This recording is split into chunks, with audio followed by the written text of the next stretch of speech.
ಕೆಸರಿಗೆ ಕಲ್ಲು ಹಾಕೋದಲ್ಲ ಅದು, ಕೆಸರಿಗೆ ಕಲ್ಲು ಹಾಕೋದೇ ಅಲ್ಲ. ಕೆಸರು ನಮ್ಮ ಮೇಲೆ ಹಚ್ಚಿದ್ರೆ ನಾವು ಕ್ಲೀನ್ ಮಾಡಿ ತೆಗಿಬೇಕು, ನಾವು ಆ ಕೆಸರು ಕಡೆ ಹೊರಳಾಡಬಾರ್ದಲ್ಲ.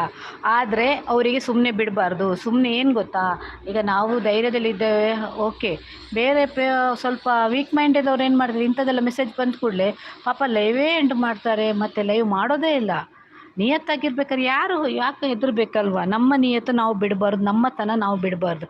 ಅದು ನನ್ನ ಪಾಲಿಸಿ ಅಲ್ವಾ. ಹೆಣ್ಮಕ್ಳಂದ್ರೆ ಕೀಳು ಎಲ್ಲರೂ ಹಾಗೆ ಇರೋದಿಲ್ಲ, 100ರಲ್ಲಿ 10 ಮಂದಿ ಹಾಗೆ ಇರ್ತಾರೆ. ಆದರೆ ಆ 10 ಮಂದಿಗೆ ಉಂಟಲ್ಲ, ನಾವು ಯಾಕೆ ಹೆದರಬೇಕು? ನಮಗೆ ಸಪೋರ್ಟ್ ಕೊಡೋರು ಇರ್ತಾರೆ ಅಲ್ವಾ. ಫಸ್ಟ್ ನಮಗೆ ಫ್ಯಾಮಿಲಿ ಸಪೋರ್ಟ್ ಇದೆ ನೋಡಿ. ಇಂಥ ಈ YT ಯಲ್ಲಿ ಬಂದ ನಂತರ ಎಷ್ಟು ಅಣ್ಣ